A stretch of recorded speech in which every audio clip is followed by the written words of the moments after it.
All right. Hey, and welcome to Glue Wednesday. What I'm doing right now, if you're on the broadcast, if you're on live, in fact, then what I'm doing is giving the Facebook a chance to build the audience. Also, I'm checking to make sure that I get it on my phone so that I can talk to you there. And right now it's good. It's there. Cool in the gang. All right. All right. Well, look, there are a couple of schools of thoughts. Even though the broadcast is scheduled for once, if you're watching the video and wondering what's this extra time at the beginning, I always like to come on early, even though Facebook sends out the announcement that I'm going to be on. This way, and I've got a new school of thought because at first I would do it so when you get a note saying Sporty is going live, you say, "Oh my God, I forgot!" And then you have to clear something out, and then I've already started.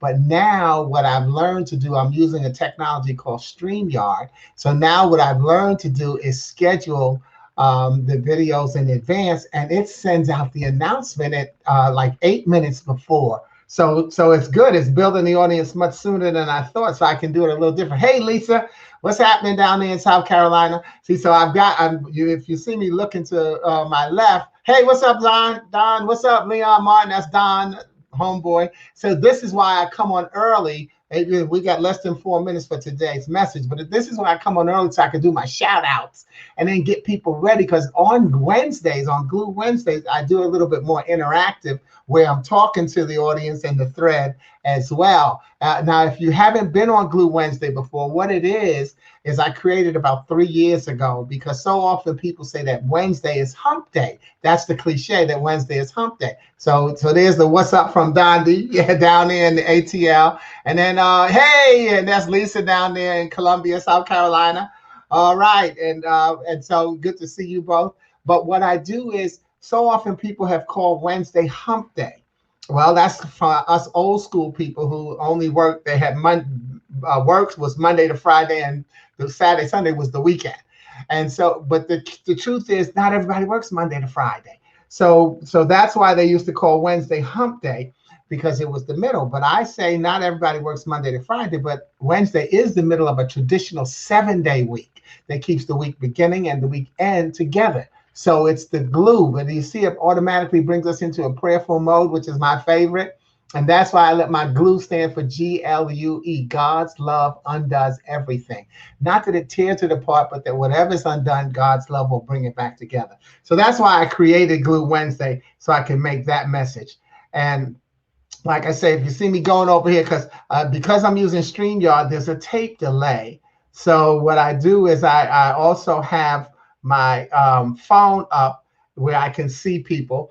And if there's any live comments that I need to address before moving on. So we've got less than 2 minutes for today's actual message. And so that's if you're on live, you're wondering, well, what's taking you so long? I start at 1, so you still got time to go get yourself a cup of coffee, depending on how quickly it brews. All right. But again, this is why I come on early so I can do my shout outs, and I'll just do them again. Just get Leon Martin up there again because thank you. God bless you. He's a doctor, somebody I grew up with, and he's in Atlanta and he's working, with patients that may have COVID. So not every single one of them, but I know that he is involved. So thank you and God bless you and stay safe.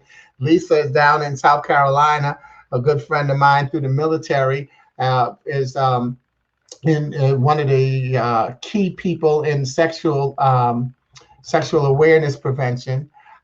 So good. Thank you for the blessing that you bring to the many lives that you touch, because we always talk about that. And we've got less than a minute to start today's message. So those are my shout outs for now. But we'll get ready for Glue Wednesday coming up in just very few seconds away. All right. And as people come up, I'll do shout outs as well, depending on what's going on in our conversation. But thank you for getting on early. And here we go. Let's get started. All right. So Glue Wednesday. My topic today is called the next 446. The next 446. So you may have seen that in the promo. What I had actually wanted to do today was what I had actually wanted to do, as you may know, that, oh, I didn't finish telling you this part, that I Glue Wednesday is Wednesdays. And then when the pandemic hit, I increased it to Monday and Friday, where I had Glue Friday and Glue Monday. And then just for starting this month, I've taken the Glue Monday and Friday and changed those up a little to where Friday is now called Gift Friday. And Monday is called Monday Moment, and that's a 1 to 2 minute inspirational message to get the week started. Friday is called Gift Friday, and gift is GIFT. God is for today. So because so many people say TGIF, I took the T, the F, and put it in the back, and so GIFT. God is for today. Took the T and put it in the back. All right. And on that day, what I do is I read an inspirational, one of my original poems, and it's not an interactive session. That one is about 10 to 12 minutes. And I just read the message, and then I give everybody the opportunity to download the poem and have that as a collector's item. So what I actually wanted to do last Friday, which was 9/11, I wanted to contrast how sports has played such a wonderful role of resilience for America over the years by showing how baseball stepped forward against 9/11. Because you remember the Mets and Atlanta Braves, they had the 10 days after 9/11. So on September 21st, they played the first major sports games since the 9/11 attack had happened. And so it was a way of saying, okay, America, we're back. So that was what I wanted to do. And now what I wanted to do was contrast that was saying America is, we're back. I wanted to contrast it to now how all the major sports have taken a stand against social injustice. Yet less than an hour before my broadcast, as I was looking for a tasteful way, because I wanted to honor all involved, instead I ran into an emotional brick wall. I ran into an emotional brick wall. Here's what happened.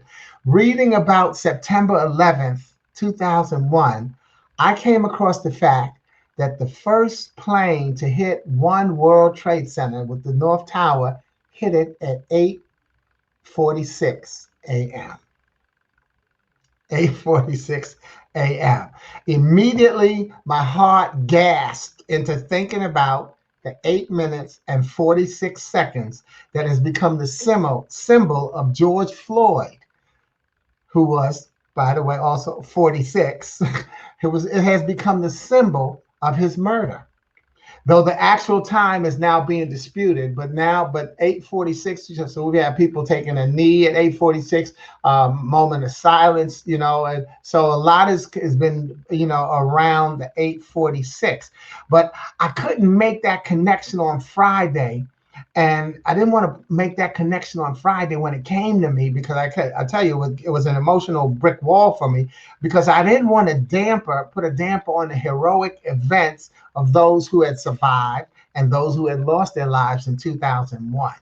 So I was actually a wreck going back and forth, trying to wonder if I should mention my discovery, because I saw it as such a gift from God to show me that, because when I Googled and looked up the game. And so as I'm reading, I said, okay, how can I show this connection? Yeah, baseball, sports in America. And that's when I saw that. And I was like, oh, wow, I need to share this. But I said, no, it's too soon to share that, or it's not the time to share it on 9/11. But I was going back and forth all the way up until about 5 or 10 minutes before I went on the air. And then I decided not to do it. So when I got on the broadcast, and I don't mind telling you this because I love you, and that is, if you go back and look at my Friday broadcast, you'll see that I was just a little shaky. I was fumbling a little. Because I was first of all, I was on the road, and that was why it took me that long to get it all together. And I was actually in my hotel room in Atlanta, and so I was there to speak with the Army that weekend. So I was, so there was a lot going on. So I have to admit that I really pulled together my speaking skills to get through that broadcast. And if you were my speaking coach, you'd look at it and you'd be able to see that. But I got through it, and I wanted to make sure that I got my message of thanks to the Mets for through my poem, which was called Play Ball, which is how they start a baseball game. And that was the poem. So if you haven't had a chance to see that one, go back and check that video out. But again, you'll find the link that you can download a PDF link of the poem called Play Ball.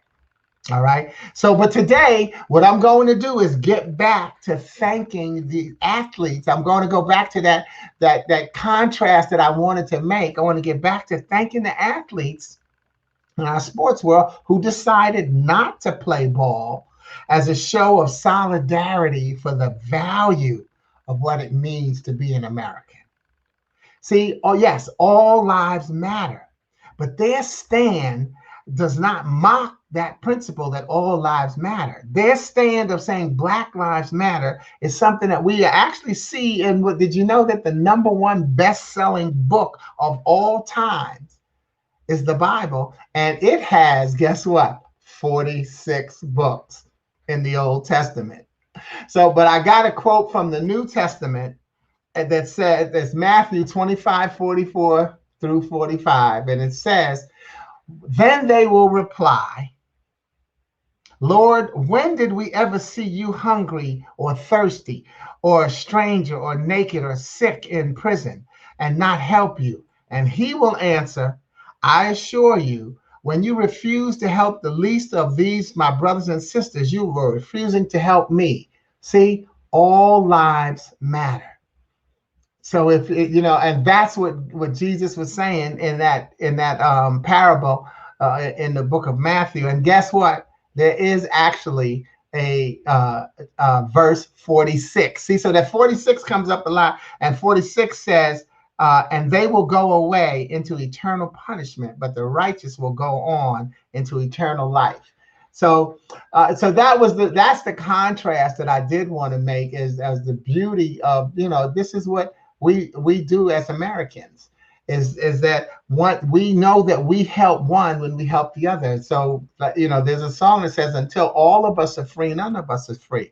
So saying Black Lives Matter is not dishonoring our country or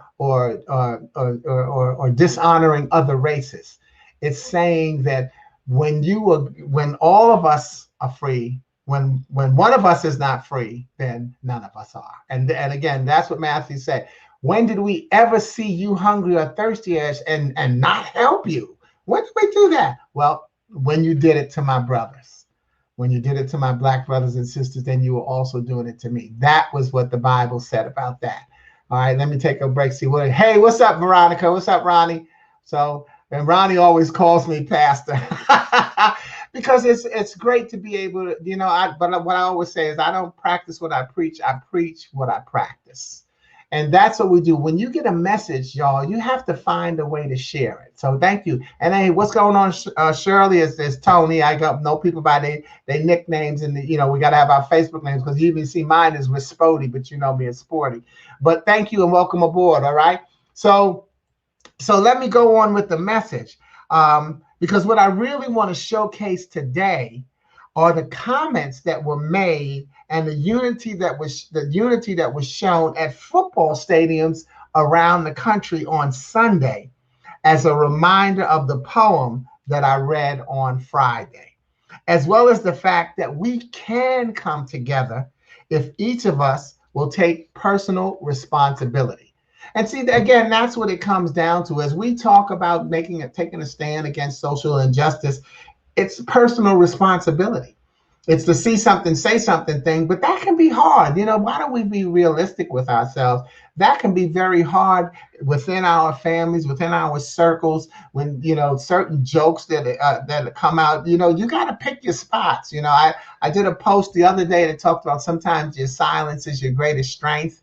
And so, no, you can't just try to correct somebody every time they make an off-color comment. You have to pick the time, and you certainly have to pick the circumstance. And if it's I can't tell you what that time is. Okay, so let me not try to go there. But you pick the time, and know that you don't have to be such a vocabulary police, a conscience police, that every time a friend of yours says something that you think is, off color that you have to correct them every single time. Come on, we don't.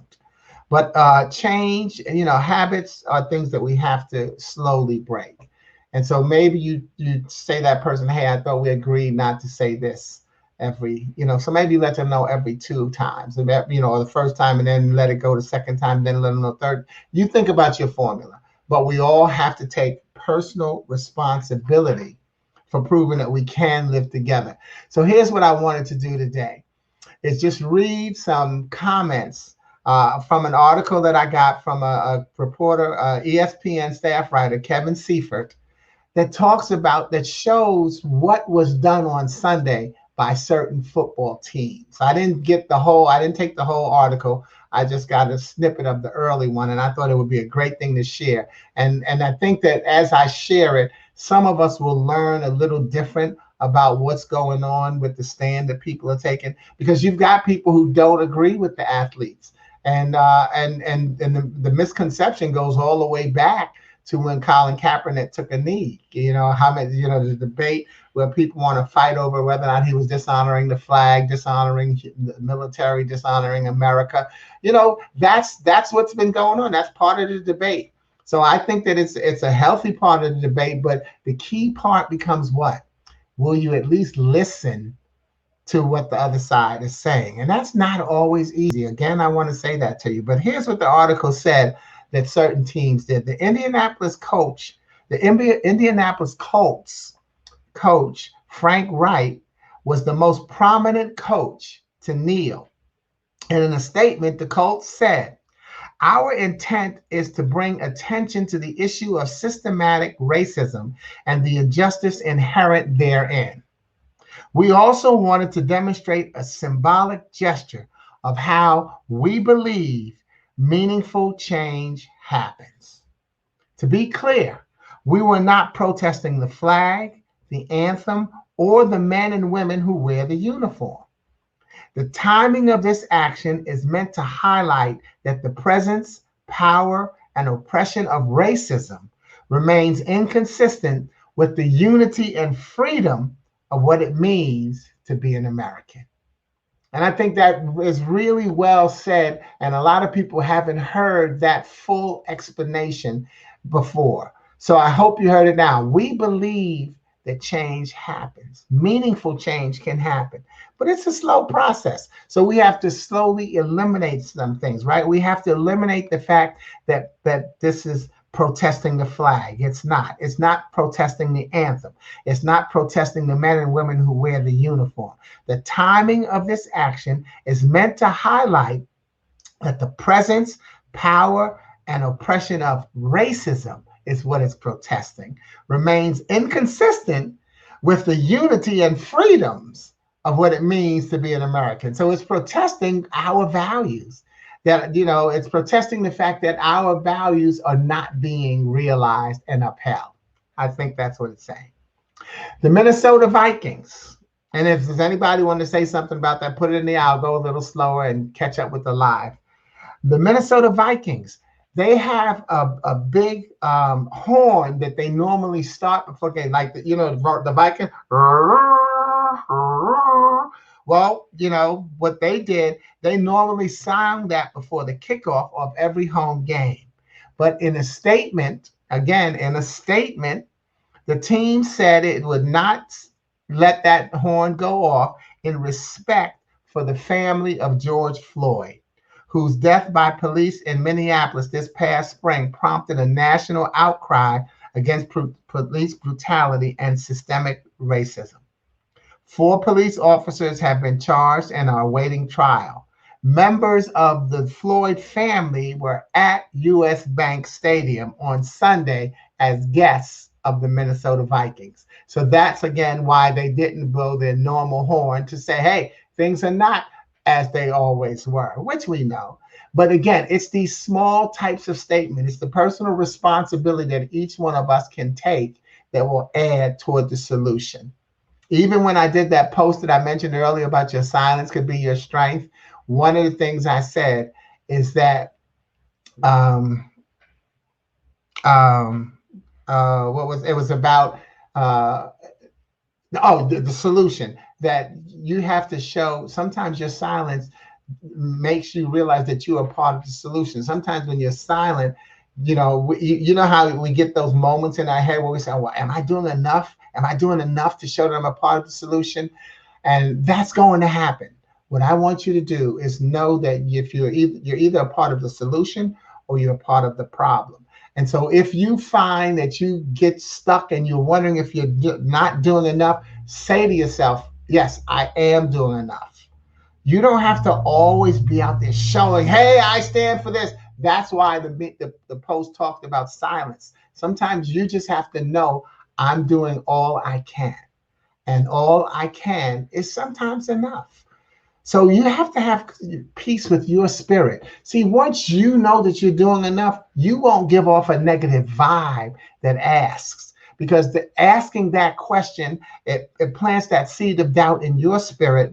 That will eventually actually plant the seed of doubt in someone else's spirit, because you'll go overboard trying to convince them that you are doing enough. And in this process, I think you'll sound a little bit condescending or placating. So there's a lot of things we have to think about, y'all. This is a place that we haven't been before. It's a beautiful place because it's calling for a unity that we haven't had to really address. I heard and I can't remember who it was, but he was talking about the difference. It was a young Hollywood actor talking about the difference that he saw between people, years ago, not moons ago now, just a couple of years ago or many months ago, walking in the Black Lives Matter marches versus now how you see them walking in the racism, racial equality, because now you see, he was saying that there were more Black people in the strictly Black Lives Matter, but now he's seeing with the people marching for social injustice, he's seeing the blend. In fact, that's now I remember where I saw that. It's posted on my faces as well, on my Facebook feed as well. Go down some. I didn't know the guy, but they interviewed him, and I thought he gave just a great explanation of now he's seeing that we have people who are upset with racial injustice, and so they now understand or have a different way of looking at how, oh, that's what Black Lives Matter is saying. We've got the White Lives Matter, and we got the Chinese Lives Matter, and we got the Green Lives Matter, and that we need to add this other piece. And so that, again, he explained it really beautiful, just the different mood in the marching and the protests. So these are the things we have to slow down and think about. In Jacksonville, Florida, the Jaguar players released a statement explaining why they decided to remain in the locker room for both pregame songs. See, now what they did in most of the stadiums, I don't know if they did it in all of them, but I think they did do it in all of them. They played they did the national anthem, and they also did Lift Every Voice and Sing.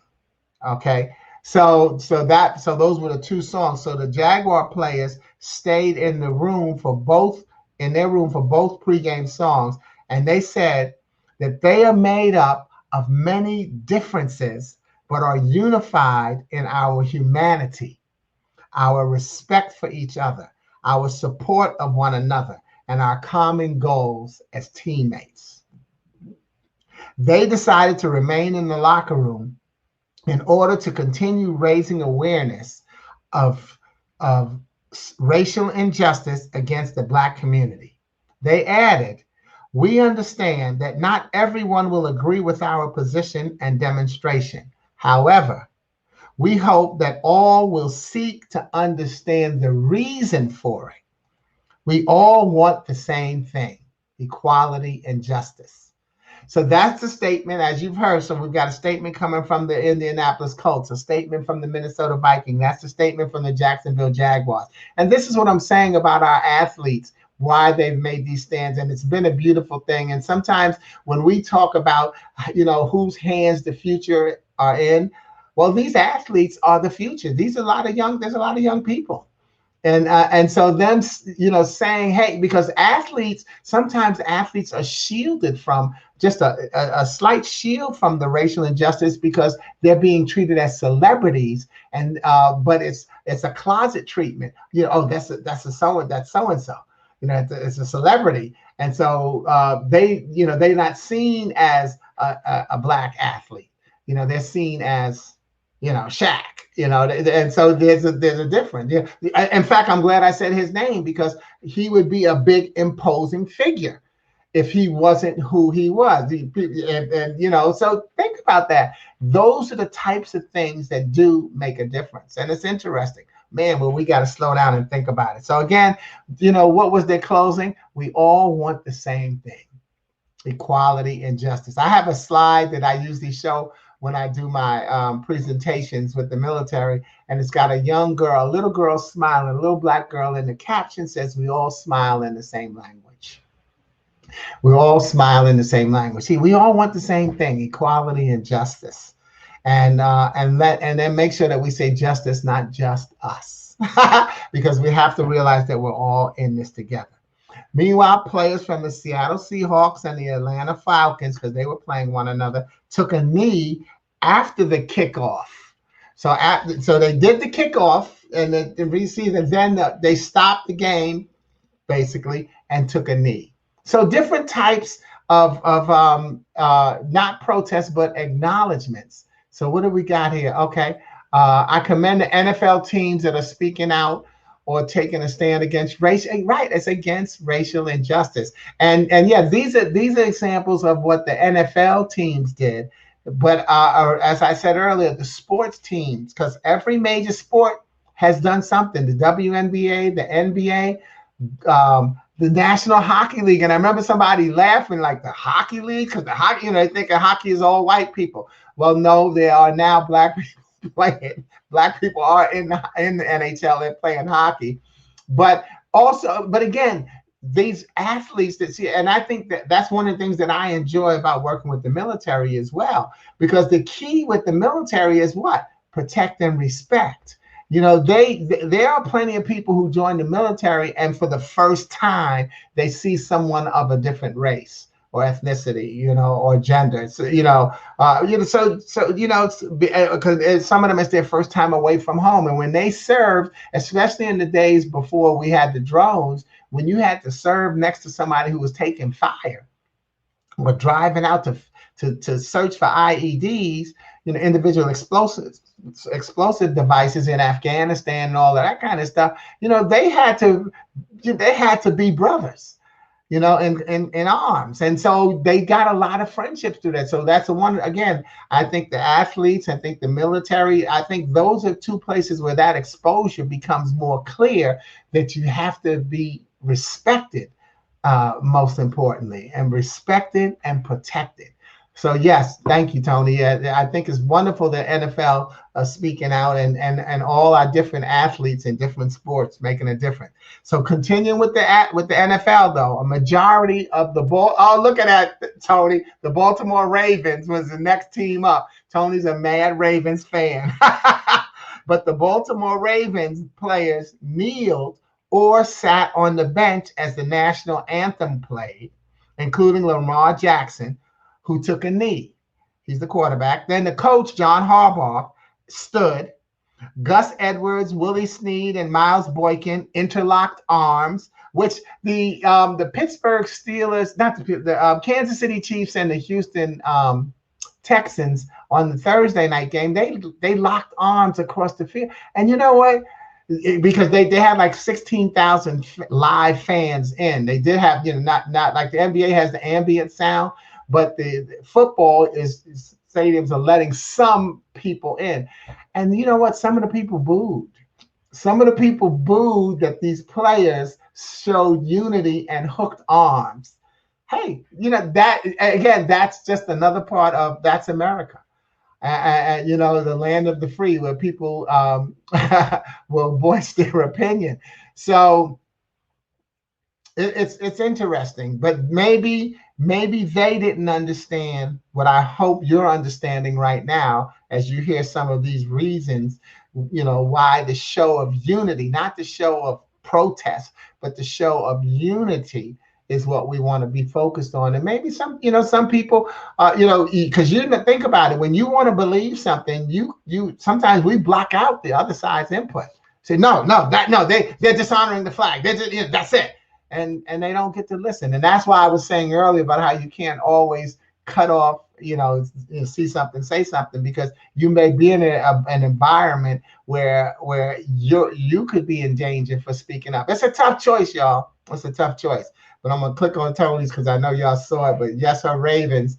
All right. Yeah, so yes, but they broke it down. So here, let me go further about what her Ravens did. During the warm-ups, the Ravens wore black t-shirts, and the front said, "Injustice against one of us is injustice against all of us." Takes us back to the quote that from that #1 bestseller. What that #1 said? "I assure you, when you refuse to help the least of these, my brothers and sisters, you are refusing to help me." So on the front of the Ravens t-shirt, it said, "Injustice against one of us is injustice against all of us." And on the back, their t-shirt said, "End racism." See, racism is the problem, not friendships. Okay, and racism. Oh man, it's so cool what they did. And then they played when Lift Every Voice played. The Ravens players, coaches, and owner Steve Bisciotti stood in the end zone side by side. So even the owner, again, this is just beautiful. And the owner, they all stood in the end zone side by side. And then Marlon Humphrey and Matthew Judon both took knees. So that's what the Ravens did. Each team felt free to do something different according to what was going on with them. Okay. Then finally, the Packers. The Green Bay Packers issued this statement about their decision to stay in the locker room during the national anthem. The Green Bay Packers said, the Green Bay Packers, this is the statement. The Green Bay Packers respect the national anthem and United States flag and all that they represent, including the right to express ourselves. And just put a pin in that for a second, because the Packers, in case we want to do geographics, the Green Bay Packers in Wisconsin and Kenosha, Wisconsin, has the same type of highlight right now as Minnesota was getting from George Floyd. Okay, so back to their statement. We decided as a team to remain in the locker room during the playing of the national anthem and lift every voice and sing. Here's why: so as not to distract from our message that we stand united for social justice and racial equality. This is part of our continued call on our leaders to engage in meaningful dialogue that results in change. We feel it is important for all of us to participate in these difficult conversations with humility and be open to different perspectives. That was the message from the Green Bay Packers. So, as I highlighted those teams, that didn't say what every team did, but that, at the time, the article only had written up to, I guess, the first games, the 1:00 games, and there were different reactions around the league, and and again around the whole sports world. But I think that if you re-listen to this broadcast, which I'm going to do because I really enjoy hearing some of these things, because it gives me more fuel to believe in the stand that I'm taking, and it's a wonderful thing. But so that's the next 846.